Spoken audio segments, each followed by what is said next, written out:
ব্যবসায় সফল হতে গেলে সবসময় কি শুধু ক্যাপিটালের প্রয়োজন, নাকি ব্যবসার জন্য চাই ইচ্ছে শক্তি, পরিশ্রম এবং ধৈর্য? আজ কথা বলবো এমন এক মানুষের, যিনি একেবারে জিরো থেকে নিজেকে হিরো করে তুলেছেন। তার অধীনে আজ রয়েছেন বহু মানুষ যারা তাকে নিজেদের হিরো মনে করেন, এবং তার কাছে তার এমপ্লয়িরাই ভগবান। হ্যাঁ, এটাই তার ব্যবসার অন্যতম মন্ত্র। এমপ্লয়ি হচ্ছে ভগবান, মানে আমার কাছে কেউ সুযোগই না দেন আমাকে, তো আমি এক্সপিরিয়েন্সটা হবো কোথার থেকে? তার জন্য আমাকে একটা সুযোগ তো দিতে হবে। খুব বেশি উপরে উঠে গেলে তার পড়াটা খুব তাড়াতাড়ি হয়ে যায়। তো সেই জায়গাটা থেকে আমি ঠিক বছর 3-এর মধ্যে এতটা হাইট উঠলো যে আমি পড়ে গেছি। মানে তুমি দিতে শেখো, তাহলে তোমাকে আর কাছে চাইতে হবে না।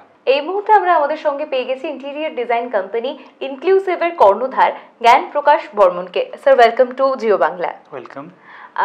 প্রথমেই যেটা জানতে চাইবো যে এই যে কোম্পানিটার নাম, এই নামটা কিন্তু বেশ ইউনিক, ইনক্লুসিভ। তো আমরা এর জার্নিটার ব্যাপারে তো অবশ্যই শুনবো। আপনি কিভাবে আপনার জাস্ট একটা আঁকার প্রতি বা ক্রিয়েটিভিটির প্রতি একটা ইচ্ছে, সেটা থেকে একটা কোম্পানি বিল্ড আপ করলেন, সেই গল্পও জানবো। তবে তার আগে একটুখানি নামটাতে ফোকাস করতে চাই, যে যখন একটা কোম্পানি আপনি তৈরি করলেন, নিজের কিছু একটা স্টার্ট করলেন, তখন এই নামটা কিভাবে বেছে নেওয়া হলো? নামটা যখন দেওয়া হচ্ছিল তখন অনেক সার্চ করলাম, অনেক রিসার্চও করলাম যে কোন কোম্পানি দেওয়া যাবে, কীরকম কী দেওয়া যায়। তো হঠাৎ করে মনে পড়লো যে ইন্টিরিয়ার মানে তো হচ্ছে এভরিথিং, মানে সব কিছু নিয়ে একটা ইন্টিরিয়ার তৈরি হয়। আর সেই থ্রুতেই গুগল সার্চ করতে করতে পেলাম যে ইনক্লুসিভ, যে এভরিথিং যেখানে পাওয়া যায়। তো ভাবলাম যে এটা একটা ক্যাচি ওয়ার্ড হবে, ইনক্লুসিভ, যেখানে এভরিথিং করা যায়। তো সেখান থেকেই আমার এইটাকে ভাবনা চিন্তা হলো। তারপরে আমাদের কোম্পানি স্টার্ট হলো 2012 সাল থেকে, আর স্টিল নাও এখনও চলে যাচ্ছে সেরকমভাবেই। এই যে 2012 সালে জার্নিটা শুরু হলো, তার আগে কিন্তু একটা অন্য জার্নি ছিল, একটা অনেক দিনের একটা পথ চলা। তো সেখান থেকে একটা প্যাশন ছিল অবশ্যই এই আর্টের প্রতি কিংবা ক্রিয়েটিভ জিনিসের প্রতি একটা প্যাশন ছিল, তবে সেটা ছেড়ে দিয়ে আপনি নিজের প্রফেশনকে প্রাধান্য দিলেন, একটা চাকরি শুরু করলেন। যদি বলতে হয় তাহলে একটু মানে অনেকটা আগে ফিরে যেতে হবে, স্কুল লাইফে ফিরে যেতে হবে, তাহলে গিয়ে জিনিসটাকে কানেক্টেড করতে পারবো। স্কুল লাইফ থেকেই আমরা যেমন ছিলাম, আমার একটু লিডার ব্যাপারটা ছিল, যে আমি একটু লিডিং করব কাউকে, বা আমাদের একটা গ্যাং ছিল, সেটাকে আমরা লিড করতাম। বা স্কুলে একটুখানি স্যারদের প্রিয় হয়ে থাকতাম, যে এটা আমরা করে দেবো, আমরা টিম মিলে একটা ওয়ার্ক করব। তো সেই জিনিসটা কোনো না কোনো জায়গায় ছিল। তো সেই জায়গা থেকে শুরু করে একটা জায়গায় আমার আফটার কলেজ কমপ্লিট করার পরে জবে ঢুকলাম, বাট কোনো জায়গায় একটুখানি মনে হচ্ছিলো যে একটু বাধ্যকতা রয়েছে, যে নিজের জিনিসটা করে উঠতে পারছি না। তো সেই ক্ষেত্রে ওইখান থেকে মনে হলো যে না, সব কিছু ছেড়ে যদি একটা নতুন নিজের ব্যবসা শুরু করা যায় তাহলে একটু বেটার হবে। তো সেই জায়গার থেকে শুরু করে আজকে জার্নিটা নিজের ব্যবসার দিকে নিয়ে এলাম। সেখানে একটু অনেকটা স্বাধীনতা পাওয়া যায়, অনেক কিছু ক্রিয়েটিভিটি তৈরি করা যায়। আর ইন্টিরিয়ার যেহেতু একটা রয়েছে, তো এটার মধ্যে ডেলি কিছু না কিছু নিত্য নতুন থাকছে। তো নতুন জিনিস করতে সবারই ভালো লাগে। তো চাকরি ছেড়ে যখন ব্যবসার কথা ভাবলেন, তখন মানে এত অনেক কিছু তো মাথায় ভাবনা চিন্তা আসতে পারতো, তাহলে ইন্টেরিয়র বিষয়টা কেন এলো প্রথমে? চাকরি ছেড়ে ব্যবসার কথা যখন ভাবলাম, তখন হয় না যে অনেকে বলে না যে সাকসেসফুল একটা পার্সনের পিছনে একটা মেয়ের হাত থাকে। তো এখানে হচ্ছে আমার ওয়াইফের অনেক বড় একটা অবদান আছে। তো সে বলেছিল যে তুমি যে চাকরি করছো, তখন আমি স্যালারি পেতাম 5000, তো 2012-তে। তো 5000 যখন স্যালারি পেতাম, তো বললো ঠিক আছে চলে যাবে, বাট তুমি একটুখানি চেষ্টা করো যে অন্য কিছু যদি করতে পারো তাহলে বেটার হবে। তো ওই যে সাপোর্টটা দিল, যে তুমি এত আগে আঁকায় ভালো ছিলে, বা ভালো মাইন্ডসেট রয়েছে, ভালো ক্রিয়েটিভিটি ব্যাপারটা রয়েছে, তো তুমি একটু ইন্টেরিয়ার ব্যাপারটা ট্রাই করে দেখো। তো সেই জায়গা থেকে একজনের হাত ধরে ইন্টেরিয়ারে নামা হলো, এবং আমার ওয়াইফের পরামর্শ নিয়ে নামলাম যে চাকরি তো ছেড়ে দিচ্ছি, কী হবে না হবে, ক্যাপিটাল হাতে কিছু নেই, তাহলে কী করবো? ক্যাপিটাল লাগবে না, ব্যবসা তো শুরু করার আগে, তারপরে কী হবে দেখা যাবে। তো সেখান থেকে জার্নিটা শুরু করলাম, তারপরে আমরা এত দূর আসছি। তো সেই জায়গাটাতে অনেক বড় একটা স্টোরি রয়েছে। তো আস্তে আস্তে আমরা সেই স্টোরির দিকে এগাবো। তো এই যে স্টোরিটা, সেটা তো অবশ্যই যেরকম আপনি বললেন যে স্টোরির দিকে এগোবো, সেটাও আমরাও জানবো। তবে সেটার জন্য এই যে বললেন ক্যাপিটাল লাগবে না, এটা কিন্তু আমরা অনেকেই ভাবি না, মানে একটা এটা কিন্তু বিজনেস হ্যাঁ, স্টার্ট সবাই করার বলে। জন্য সবাই ভাবে। সবাই বলে একটা বিজনেস শুরু করতে গেলে একটা বড় ক্যাপিটাল লাগে। তো আমি যেটা করেছিলাম, আমার কাছে জিরো ক্যাপিটাল ছিল, আমার কাছে কোনো ক্যাপিটাল ছিল না। বলে না যে আপনি যদি 50টা বন্ধু করেন, সেখান থেকে যদি একজন বন্ধু ভালো বেরিয়ে যায় তাহলে আপনাকে চিন্তা করতে হবে না। তো ঠিক সেই জিনিসটা আমার সাথেই হয়েছিল। আমারই একটা বন্ধু আছে, নামটা আমি ডিসক্লোজ অবশ্যই করব, যে অসীম বলে। তো সে আমাকে বললো যে তুই যখন ইন্টেরিয়ার শুরু করছিস তাহলে আমি তোকে এই হেল্পটা করতে পারবো। সেই স্টোরিটা আমি বলবো, তার আগে আমার ইন্টেরিয়ার জার্নিটা নিয়ে আমি কিছুটা বলার জন্য বলছি যে কিভাবে প্রথম কাজ পেলাম। কেন প্রথম কাজ না পেলে তো ইন্টেরিয়ার জার্নি শুরু হবে না। তো প্রথম কাজ কিভাবে পেলাম, অফিস ছাড়লাম, অফিস ছাড়ার পরে কনস্ট্যান্ট 1 বছর আমি নিজেই মার্কেটিং করলাম, বিভিন্ন সেক্টরে ডোর টু ডোর মার্কেটিং করলাম যে আমরা ইন্টেরিয়ার এরকম করি বা ওরকম করি। তো করতে করতে একটা জায়গায় গিয়ে স্ট্যাগ হলো, একটা ক্লায়েন্ট আমাকে কাজ দিল যে তুমি এই কাজটা করো।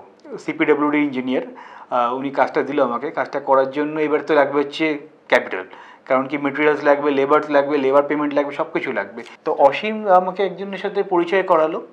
তো পরিচয় করানোর সাথে সেই দোকানের থেকে আমরা বললাম যে আমাকে 7 ডেজের একটা ক্রেডিট দিন, 7 ডেজের উপরে আমি ক্রেডিট নেব না। তো উনি আমাকে 7 ডেজের ক্রেডিট একটা 20,000-এর প্রোডাক্ট আমাকে দিল। আর আমার হেল্পার, যেগুলো আমরা মিস্ত্রি বলে থাকি, তো আমরা মিস্ত্রিটা ইউজ করবো না, আমার এমপ্লয়িজ যেগুলো আছে তারা আমাকে বললো যে দাদা আপনি কাজ শুরু করুন, কাজ শুরু করার পরে 1 উইক পরে আমাকে পেমেন্ট দেবেন, অসুবিধা নেই। তো এটার একটা প্লাস পয়েন্ট হয়ে গেলো যে আমি দোকান থেকে মেটেরিয়ালসটা পেয়ে গেলাম 7 ডেজের জন্য একটা ক্রেডিট, আর লেবারটা আমার কাছে হয়ে গেলো 7 ডেজের জন্য ক্রেডিট। এবার আমি ক্লায়েন্টকে বলেছিলাম যে প্রথমে যে কোনো ক্লায়েন্টে কাজ করতে গেলে কী হয় না, যে একটা ট্রাস্ট বিল্ড আপ করতে হয়। সেই ট্রাস্টটা কোথা থেকে আসবে, আইদার আপনি বলবেন যে আমি ট্রাস্ট করলাম, বা আমি বলবো আমি ট্রাস্ট করলাম। তো এখানে আমি বলতাম ক্লায়েন্টকে যে আপনাকে কোনো অ্যাডভান্স পেমেন্ট করতে হবে না, জিরো অ্যাডভান্সে আপনার কাজ চালু হবে, আপনার এখানে মেটেরিয়ালস আসবে, আপনার কাজ হবে, 1 সপ্তাহ পরে আপনি দেখে নেবেন কতটা কাজ হচ্ছে, তারপরে আপনার যেটা মনে হবে পেমেন্ট দেওয়া, সেই পেমেন্টটা আপনি দেবেন। তো ক্লায়েন্টকে এটা বলে এগ্রি করানো হলো। তারপর দোকান থেকে মেটেরিয়ালস গেল, লেবাররা কাজ করলো, 1 সপ্তাহ পরে ক্লায়েন্টও দেখতে পেলো যে আমার এখানে কাজ হয়েছে উইদাউট অ্যাডভান্সে। তারপরে কাজটা হওয়ার পরে 1 সপ্তাহ পরে ক্লায়েন্ট পেমেন্টটা দিল। সেই ক্ষেত্রে প্রথম পেমেন্টটা আমি আগে নিয়ে দোকানে পেমেন্ট করলাম, লেবার পেমেন্ট করলাম, দেন যদি আমার কাছে কিছু থাকে সেটা আমাকে রাখতাম। এই যে থরলি একটা প্রসেস, এই প্রসেসটা আজ পর্যন্ত আমি ফলো করে রাখি, যে পেমেন্ট আসলে আগে কি হয়, নিজের প্রতি না খরচা করে যদি আগে যেগুলো যারা আমাকে হেল্প করছে তাদের আগে ক্লিয়ার করে দিই, তাহলে এরা আমার সাথে সবসময় থাকবে। তো ডে অফ ফার্স্টে যে কার্তিক বলে যে এমপ্লয়ি আমার সাথে ছিল 10 বছর আগে, সেও আমার সাথে এখনও কন্টিনিউ করছে। আজ সে আগে একজন মিলে কাজ করতো, এখন 32 জন মিলে আমার সাথে কাজ করে তার সাথে। তো ওই যে সাকসেসটা আছে, তো এরা না থাকলে এটা আসতো না। এই যে আপনি এই 7 ডেজের একটা এস্টিমেশন আপনি ধরে এগোলেন, একটা ক্যালকুলেশন বলা যেতে পারে, যে আমি ওনাদের থেকে এই ক্রেডিটটা নিচ্ছি, আবার আপনি কাউকে সেইটার ক্রেডিটটা দিচ্ছেনও, যে আমি 7 দিন পর পেমেন্টটা নেবো, আর ওনাদের থেকে আপনি 7 দিন আগে অ্যাডভান্স নিচ্ছেন। তো এই যে বিষয়টা আপনার সাথে ঘটলো, যেটার জন্য আপনার বিজনেসটা জিরো ক্যাপিটাল থেকে ডেভেলপ হওয়া পসিবল হলো, যে জিরো ক্যাপিটাল থেকে একটা বড় ব্যবসা দাঁড় করানো যেতে পারে। একদমই তাই। তো সেই জায়গায় কি আপনি কোথাও গিয়ে মনে করেন যে এই বিষয়টা আপনি লাকি, নাকি আপনার মনে হয় যে এটাতে কোনো একটা প্রসেস বা ট্রিক রয়েছে, যেটা বা বলার টেকনিক, যে আমরা মানুষকে কিভাবে অ্যাপ্রোচ করব, সেটার জন্য আপনি বিষয়টা করতে পেরেছেন? এটা একদম ভালো কথা বলেছেন যে লাকি কিনা। দেখুন, লাক বলে তো আসে আলাদা কিছু, কিন্তু নিজে না খাটলে লাক হবে না। আপনার কনভারসেশন আপনাকে মানুষের কাছে পৌঁছে দেবে। আপনি কত ভালো কথা বলতে পারছেন তার উপরে মানুষ আপনাকে ট্রাস্ট করবে। তো এই কনভারসেশনটা প্রথম থেকেই বললাম যে আমি স্কুল লাইফ থেকে আমাদের ছিল। তো যেহেতু লিডার একটা ব্যাপারটা ছিল, তো আমরা কনভারসেশনটা খুব ভালো করতে পারি। তো কনভারসেশনের জন্য ক্লায়েন্টও এগ্রি হয়ে গেল, দোকানদারও এগ্রি হয়ে গেল, সবাই এগ্রি হয়ে গেল। তো সেই প্রসেসটা চলেছে। লাক বলে এখানে কোনো ম্যাটার নেই। তো অন্যরা যদি চেষ্টা করে সেটাও করতে পারবে। হ্যাঁ, হতে পারে যে ক্লায়েন্ট অনেক সময় কি হয় যে প্রবলেম করতে পারে, সেটা একটুখানি ক্লায়েন্টের সাথে কথা বললে বুঝতে পারবে। যে আমি 1 বছর ধরে ঘুরেছিলাম, তো 1 বছরের মধ্যে আমার কাছে কাজ আসেনি এমন না। 1 বছর পরে আমি কাজটা কেন শুরু করলাম, নিশ্চয়ই আমাকে বুঝতে সময় লাগলো যে কোন প্রজেক্টটা আগে ধরতে পারি, কোন প্রজেক্টটা করলে আমি ক্রেডিট নিয়ে করলে আমারও অসুবিধা হবে না, ক্লায়েন্টেরও অসুবিধা হবে না। এই জিনিসটা একটু মাথায় রাখতে হবে, কারণ কি ক্লায়েন্টের সাথে কথা বললে আপনি বুঝতে পারবেন যে কোন ক্লায়েন্ট কীরকম আছে। এই জায়গা থেকে যেটা আপনি বললেন যে চাকরি ছাড়ার পর আপনি 1 বছর ঘুরেছেন, মার্কেটটা দেখেছেন। তো অনেকেই কিন্তু চাকরি ছেড়ে যখন ব্যবসা করার কথা ভাবেন, তখন কিন্তু তারা চেষ্টা করেন যাতে চাকরির প্যারালালি আমরা ব্যবসাটা স্টার্ট করি, একটু কিছুটা এগিয়ে গেলে তখন আমি চাকরিটা ছাড়বো। সেই রিস্কটা নিতে অনেকেই ভয় পান। তো এই রিস্কটা যখন আপনি নিয়েছিলেন তখন সেই একটা বছর আপনার কিভাবে কেটেছিল? এইটা হচ্ছে একটা বড় প্লাস পয়েন্ট। আমরা হচ্ছে জয়েন্ট ফ্যামিলি। আমার আমরা 3 ভাই, 1 বোন, বাবা মা সব একসাথে। তো যেদিন আমি ডিসাইড করলাম যে আমি চাকরি ছাড়বো বা এই বিজনেসে নামবো, সেদিন আমার মা আর বাবা বলেছিল যে খুব ভালো। তো আর দাদারা বলেছিল যে পয়সা নিয়ে তো কোনো টেনশন নেই, তুই বাড়িতে কি দিলি না দিলি, কি করলি না করলি, ডাজ নট ম্যাটার, আমরা আছি চালিয়ে নেবো, বাট তুই ফোকাস কর যে কাজটা কীভাবে তুই করতে পারবি। তো বলে না যে বাবা মার পরে দাদা, তো আমার এই 2 দাদা, একজন আমাকে এডুকেশন লাইফে এতটা এগিয়ে দিয়েছে, আর একজন আমার হচ্ছে বিজনেস লাইফে আমাকে অনেকটা এগিয়ে দিয়েছে। আমার বড়দা আমাকে এডুকেশন লাইফের অনেক দূর এগিয়ে নিয়ে গেছেন। ফার্স্ট কাজ যখন আমি ইন্টারভিউ করি, তো মেজদা ডেভেলপিংয়ের সাথে যুক্ত আছে, প্রমোটিংয়ের সাথে। তো মেজদা বলেছিল যে আমারও কিছু ক্লায়েন্ট আছে যেখানে তুই মিট কর এবং এই কাজগুলো কর। তো সেই জায়গা থেকে দাদাদের সাপোর্ট নিয়ে আরও এগিয়ে যাওয়া। তো বলে না যে আমি 1 বছর যদি বসে যাই তো ব্যাক এন্ডে একটা সাপোর্ট থাকে, সেটা হচ্ছে আমার দাদারা আমার কাছে সাপোর্ট। মানে ফ্যামিলি সাপোর্ট আপনি প্রচন্ডভাবে পেয়েছেন। ফ্যামিলি সাপোর্ট প্রচণ্ড পরিমাণে, আমার নিজের বাড়ি বলুন, আমার শ্বশুর বাড়ি বলুন, সবার প্রচণ্ড পরিমাণে সাপোর্ট যে তুমি কাজ ছেড়ে বিজনেস করো। কিন্তু বাট তাদের সাপোর্টটাকে যে আমি এতটা দূর নিয়ে যেতে পেরেছি, রাখতে পেরেছি, যে তারা সাপোর্ট করেছে আর আমি যে ফেলিয়ার হয়ে গেছি সেটা হয়নি। সেটা আমি ঠাকুরের কাছে একদম কি বলা যায়। তো যখন আপনি প্রথম এই কাজটা শুরু করলেন আর আজকের দিনে এই যে বাকি পুরো জার্নিটা, এতক্ষণ আপনি যেটা বললেন যে যেই জার্নিটার ব্যাপারে আপনার বলার আছে, সেই জার্নিটার গল্প এবারে শুনতে চাইবো। জার্নিটা শুরু যখন হয় তখন তো 1টা বছর ডেলি বেরানো, ডেলি ঘোরা, নিজের খরচা, স্বাভাবিক খরচা তো দাদারা করছিলই। তো সেই জায়গাটা থেকে নিজের একটা মনে হচ্ছিলো যে হয়তো কোনো সময় ফেলিয়ার হয়ে যাবো কি। তো যখনই মনে হতো যে ফেলিয়ার হয়ে যাবো কি না, তখন রাতেরবেলা এসে আমরা যখন বসতাম একসাথে যে এরকম হচ্ছে না, বা অনেক ক্লায়েন্টের কাছে যাচ্ছি সবাই না করছে বা বলছে কি এক্সপিরিয়েন্স আছে কি নেই। তো আমার দাদা আমাকে একটা কথা বলেছিল, আমার মনে আছে আজও, যে এক্সপিরিয়েন্স কেউ নিয়ে জন্মায় না। তো দাদা বললো যে এক্সপিরিয়েন্স কেউ নিয়ে জন্মায় না। তো ক্লায়েন্ট যদি কোনো সময় জিজ্ঞেস করে যে স্যার আপনি আমার কাজটা একবার দেখে নিন, একটা কাজ দিলে আমার হয়তো একটা কাজের এক্সপিরিয়েন্স আপনার তৈরি হয়ে যাবে, আমার নেক্সট ক্লায়েন্টকে আমি এটা বলতে পারবো যে আমি একটা এক্সপিরিয়েন্স। বাট যদি কেউ সুযোগই না দেন আমাকে, তো আমি এক্সপিরিয়েন্সটা হবো কোথার থেকে? তার জন্য আমাকে একটা সুযোগ তো দিতে হবে। তো এই জিনিস যে বলাটা আছে না, এই বলাটা আমিও অ্যাপ্লাই করতে শুরু করলাম পরবর্তী ক্লায়েন্টের ক্ষেত্রে। এই জিনিসটা করতে করতে একটা ক্লায়েন্ট বললো ঠিক আছে তুমি এক্সপিরিয়েন্স যখন করতে হয়েছে তো আমারটা দিয়েই করো। তো তিনি খুব ভালো ক্লায়েন্ট ছিলেন আমার। তো ওইখান থেকে শুরু হলো একটা জার্নি। তারপরে কাজ করতে করতে একটা সময় আসলো যে অনেকটা উপরে উঠে গেছিলাম। তো তখন মনে হলো না যে এতটা উপরে উঠে গেছি কোনো ব্যাপার না, আমার কাছে তো টাকা পয়সা, বাড়ি গাড়ি সবই আছে, কোনো অসুবিধা নেই। সামহাও কোথাও একটা মনে হয় না যে খুব বেশি উপরে উঠে গেলে তার পড়াটা খুব তাড়াতাড়ি হয়ে যায়। তো সেই জায়গাটা থেকে আমি ঠিক বছর 3-এর মধ্যে এতটা হাইট উঠলো যে আমি পড়ে গেছি। তো সেই পড়ে যাওয়াটা প্রায়, এখানে যেমন আমার 1 বছর স্ট্রাগল ছিল, সেই স্ট্রাগলটা আমি আবার 1 বছর শুরু করলাম যে না, যেই ভুলটা করেছি যে এটা করা উচিত ছিল না, আমি বুঝতে পারলাম যে কী কী ভুল করলাম। তো কাজ করতে গেলে হয় না যে মাথার ওপরে উঠতে দিতে নেই যে আমি কতটা বড় হয়ে গেছি। তো সেই সময় থেকে আমার অনেক স্টাফরা আমার থেকে বেরিয়ে গেল। তারপরে নিজেকে যে ভুল প্রমাণটা হলো যে আমি এগুলো ভুল করেছি, সেই জায়গাগুলো যে আমি 3 বছর পরে যে ঠিক করলাম, আজকে সেই একজনের থেকে 32 জন স্টাফ, সব যত পুরনো স্টাফ সবাই আমার কাছে এখনও রয়েছে। তাদের যেভাবে আমি সাপোর্ট করি, তারা তার থেকে বেশি সাপোর্ট আমাকে করে এখন। তো এই একটা জার্নি আমরা স্টার্ট করলাম এবং ওঠা পড়া তো লেগেই থাকে। আর একটা জিনিস যেটা বলা যায় না, মানুষ বলে না নিজের ঘড়ি মানুষের সময় পাল্টে দেয়, বা সময় দেখায় যে তোমার কতটা সময় ভালো যাচ্ছে, কতটা সময় খারাপ যাচ্ছে। আমার ঘড়ি আমাকে 8 বছর ধরে আমার সাথে রয়েছে, 8 বছর না 10 বছর ধরে আমার সাথে রয়েছে। সামওয়ান গিফটেড, মানে খুব লাকি। তো 8 বছরে হয়তো এই ঘড়ি, তখন হয়তো অত দামি ঘড়ি কেনার সামর্থ্য ছিল না, বাট এখন হয়তো কিনতে পারি। বাট এই ঘড়িটা আমার লাইফের অনেক বড় টার্নিং পয়েন্ট। তো এই ঘড়িটা দিয়ে আমি আমার সময়টাকে এখনও দেখি যে আমি 8 বছর আগে কী ছিলাম, আর এখন চাইলে যে একটু এক্সপেন্সিভ ঘড়ি কিনে পড়তে পারি, দরকার নেই। 3 বছরের সেই রিয়েলিটি ভাবি যে 3 বছর আগে আমার কী হয়েছিল আবার।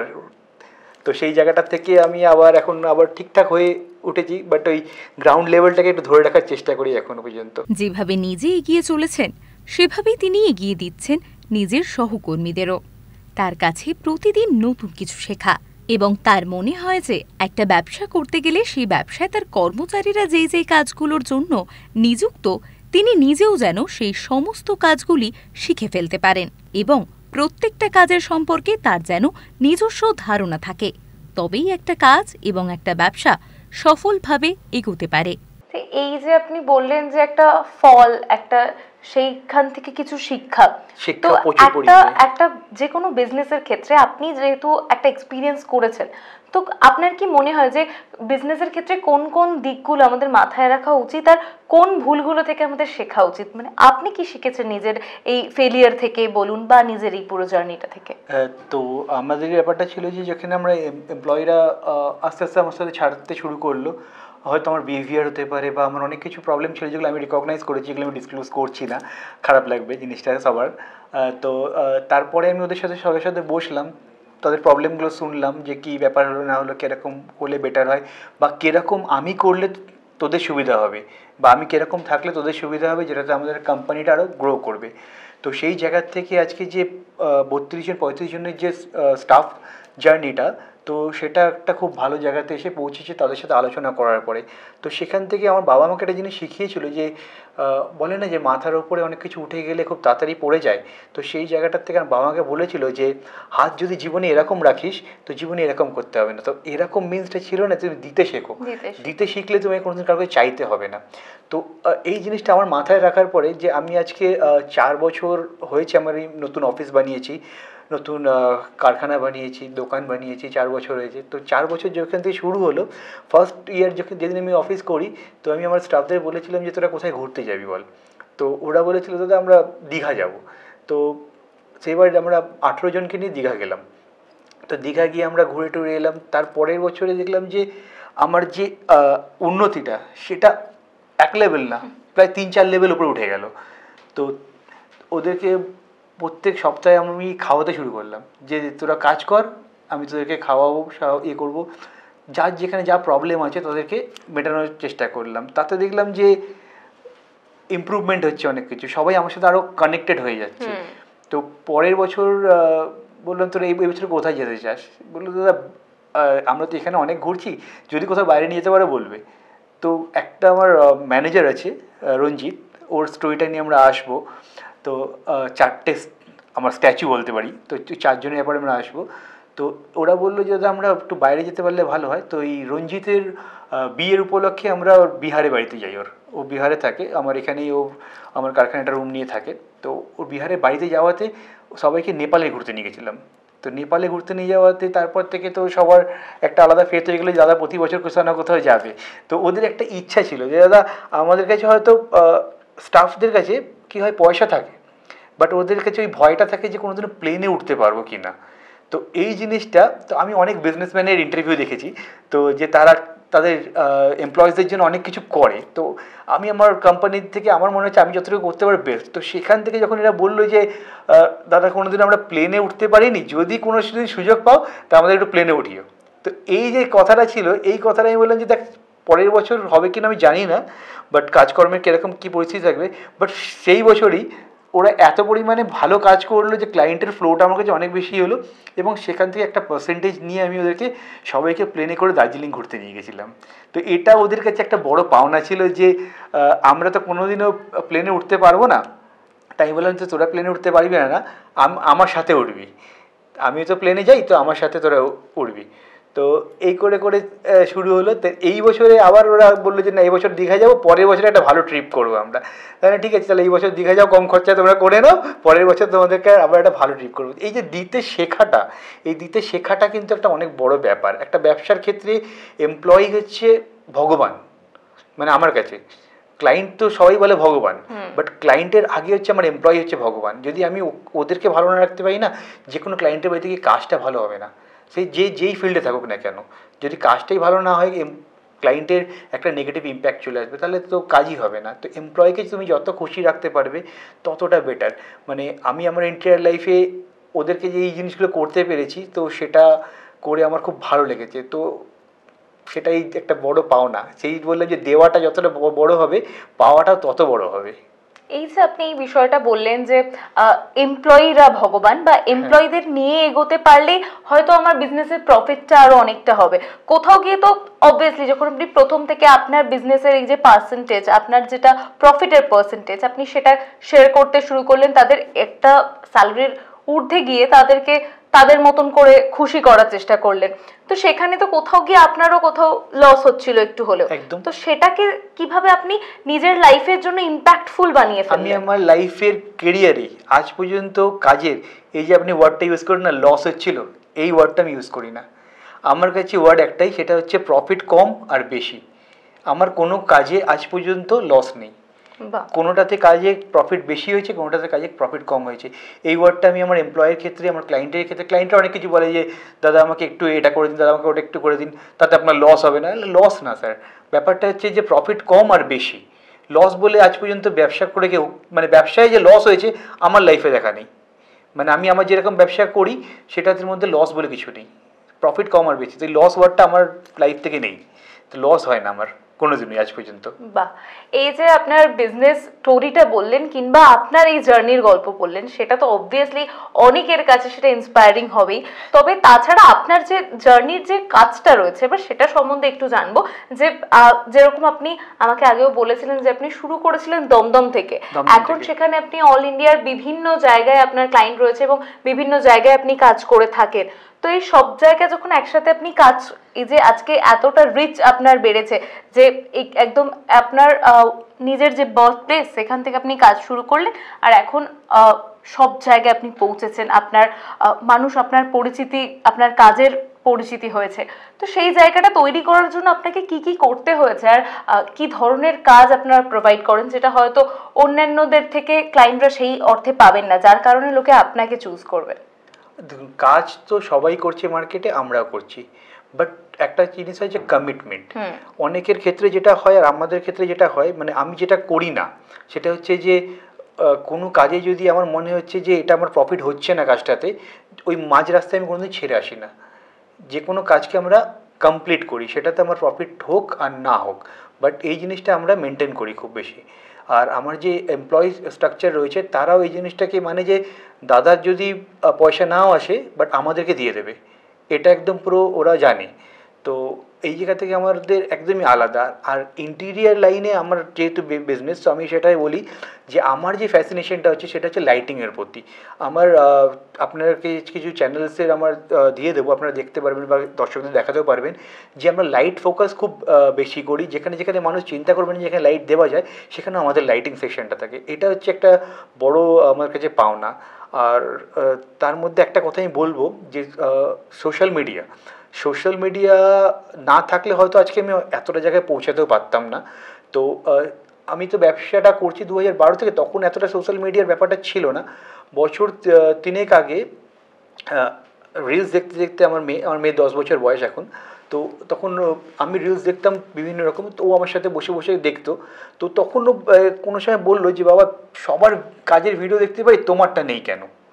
তাই বললাম যে আমারটা নেই কেন, আমি কোনোদিনও ভিডিও করি না, এই জন্যেই নেই। কারণ কি, কাজ করতে করতে সময়ই হয় না যে ভিডিও করব। তো তারপরে একটা দাদা আমাকে বললো, মানিকদা, তো সে আমাকে বললো যে তুই একটা ভিডিও করাতে পারিস সোশ্যাল মিডিয়াতে, তো তোর কাজটাকে যদি তুলে ধরতে পারিস তাহলে তার আরও ভালো লোক জানতে পারবে। তো সেখান থেকে আমি একটা ভিডিও করি এবং সেই ভিডিওটা করার পরে আমার পুরো লাইফটা ইউটার্ন নিয়ে নেয়। সেখান থেকে এত পরিমাণে ক্লায়েন্ট আসে আমার কাছে যে কাজটা এখন বলা যায় না সব ক্লায়েন্টের কাজ হয়তো আমরা করে উঠতে পারি না, 50টা কল আসলে হয়তো 3টে কাজ করতে পারি এরকম। তো তার জন্য সবার কাছে একটু ক্ষমাও চেয়ে নিই যে কিছু করার নেই, কেন যতটা আমি নিতে পারবো ততটাই আমি নেব। কারণ কি, আমি সবার কাজ নিয়ে কাজ ঝুলিয়ে রেখে দিয়ে এগুলো করে লাভ নেই। কারণ কি, তাতে একটা এত বছরের জার্নি তৈরি করে উঠতে অনেক সময় লেগে গেছে, তো পড়তে সময় লাগবে না, সেটা আমি অনেক আগে বুঝে এসেছি, দেখে এসেছি।